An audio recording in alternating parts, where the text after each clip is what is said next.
This is HoneyCrisp, a lightweight Apple-1 emulator. HoneyCrisp is programmed in pure JavaScript in under 1 megabyte. Wasmon and Integer Basic are both included in ROM.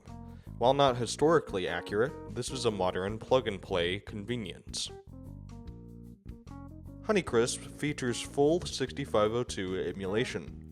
All operation codes, including undocumented ones, are included, along with flag behavior, etc.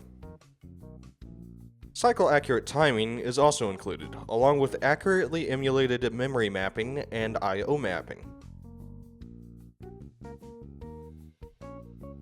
Standard 40x24 character display is also included, as well as the usual hardware controls, including reset, clear, break, etc.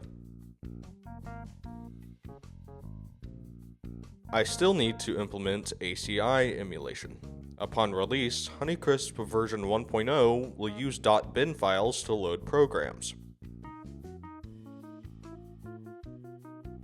All shown footage was prototype material. HoneyCrisp version 1.0 will release at the end of September 2025. If you enjoy my videos, please consider subscribing.